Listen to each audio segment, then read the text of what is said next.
صدیق اکبر تشریف لے آتے ہیں. بڑی سننے والی بات ہے. تو جب حضرت ابوبکر صدیق جو سب خلیفۃ الرسول ہیں آپ وہاں پر تشریف لائے تو مولا علی پاک نے اپنا مصلی چھوڑ دیا اور جناب ابوبکر صدیق رضی اللہ تعالیٰ عنہ سے فرمایا کہ جناب اے امیر المومنین آپ مصلی امامت پر تشریف لائیں، جنازہ آپ پڑھائیں. تو سرکار سیدنا صدیق اکبر نے فرمایا کہ اے علی آپ کا حق ہے، آپ جنازہ پڑھائیں، آپ کا شرعی حق ہے. تو مولا علی نے برجستہ جواب فرمایا کہ جہاں نبی کے مصلی کے وارث جن کو حضور نے اپنا مصلی سونپ دیا، جہاں پر ابو بکر آ جائیں وہاں علی مصلی پہ کھڑا نہیں ہو سکتا. یہ ہمارے عقیدے کا بیلنس ہے، توازن ہے. جب ہم اس توازن کو لے کر آگے چلیں گے تو ہم کبھی بھی ڈگمگائیں گے نہیں.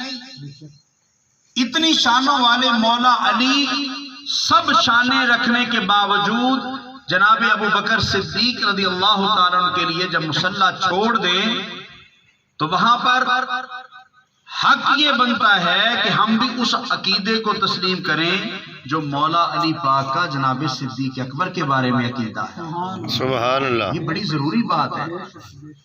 اور جناب صدیق اکبر رضی اللہ تعالیٰ عنہ، جناب عمر فاروق اعظم رضی اللہ تعالیٰ عنہ کے بارے میں جب مولا علی سے پوچھا گیا تو آپ نے فرمایا کہ اگر کسی نے مجھ علی کو ابو بکر اور عمر سے برتر جانا تو میں اسے مفتری کی سزا دوں گا. وہ کیا ہوتی ہے؟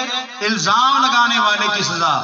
کہ اگر کوئی غلط الزام لگا دے تو وہ الزام لگانے والا جس نے جھوٹ سے کام لیا، کذب سے کام لیا، تو اس کی شریعت میں کیا سزا کہ اس کو 80 کوڑے مارے جائیں.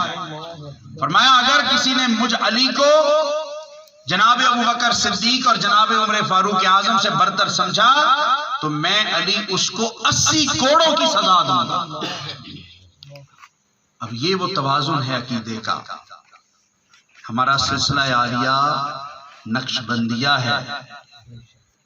ہمارا سلسلہ عالیہ نقش بندیہ ہے جو جا کر سرکار سیدنا صدیق اکبر سے ملتا ہے. لیکن اسی سلسلے میں ایک نام حضرت سیدنا امام جعفر الصادق رضی اللہ تعالیٰ عنہ کا بھی آتا ہے. سبحان اللہ. اور وہ ہستی ہیں جن کا داد کا نسب جا کر مولا علی سے ملتا ہے اور نان کا نسب سیدنا صدیق اکبر سے ملتا ہے. یہاں پہ علوی فیض بھی جمع ہو جاتا ہے اور صدیقی فیض بھی جمع ہو جاتا ہے. ہمارے اس سلسلہ طریقت میں یہ دونوں فیض ہمارے غلاموں کو، ہمارے سلسلے کے مریدوں کو، ہمارے سلسلے کے پیروں کو سب کو عطا ہوتے ہیں. یہ ان کا فیض، ان کے کرم کی بات ہے. تو ہم نے اس عقیدے کے توازن سے چلنا ہے. ہم نے کہیں ڈگمگانا نہیں ہے. اور حضرت صاحب مجھے تو اب یہ بھی لگتا ہے کہ ہم تو آج تک یہ سنتے آئے نا کہ مولا علی کا نام لیں تو کچھ چہرے بگڑ جاتے ہیں. اب مجھے کہیں ایسے بھی چہرے نظر آتے ہیں کہ جہاں پہ جناب سیدنا صدیق اکبر کا نام لے تو وہاں بھی چہرے بگڑ جاتے ہیں. لیکن ان کی محبتوں کی بات دیکھیں. محبتوں کی بات کا عالم یہ ہے، حدیث پاک میں آیا، بہت مفصل حدیث ہے، مختصر بیان کر رہا ہوں کہ حوض کوثر آقا کریم جلوہ فرما ہوں گے. حوض کوثر کے 4 کونے ہیں، چاروں کونوں پر میرے آقا کریم کے چاروں یار جناب سیدنا صدیق اکبر، جناب سیدنا عمر فاروق اعظم، جناب سیدنا عثمان غنی ذو النورین اور جناب مولا کائنات سیدنا علی المرتضیٰ رضوان اللہ تعالی علیہم اجمعین ہوں گے. چاروں کونوں پر آپ خورے رکھے ہوں گے، پیالے ہوں گے جن میں جام کوثر پلایا جائے گا. اور فرمایا کہ جناب صدیق اکبر کسی ایسے منافق کو جام کوثر عطا نہیں فرمائیں گے جو جناب عمر، جناب عثمان یا جناب علی میں سے کسی ایک سے بھی بغض رکھتا ہوگا.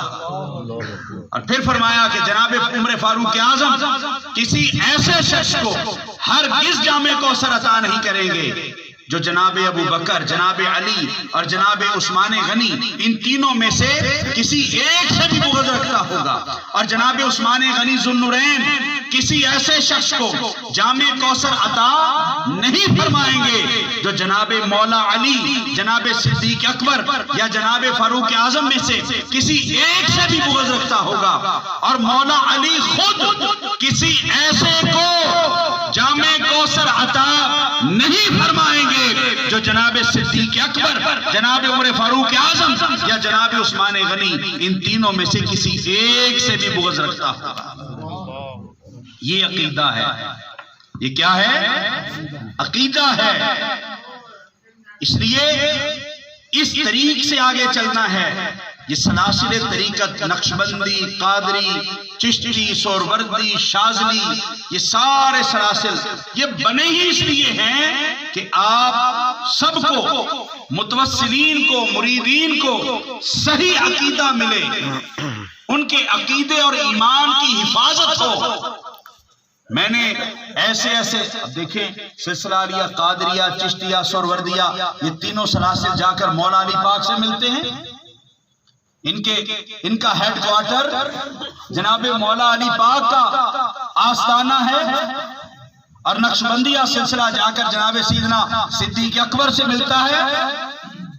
لیکن میں نے بڑے سلاسل میں اہل اللہ کو دیکھا، کتابوں میں پڑھا، صوفیاء کو دیکھا کہ جب عشق کی بات آئی تو چشتی، قادری، سہروردی بھی ہمیں جناب ابو بکر صدیق کی مثالیں دیتے نظر آتے ہیں، ان کا عشق بیان کرتے ہیں، اور جب ولایت کی بات آئی تو نقشبندی مولا علی کی بات کرتے نظر آتے ہیں۔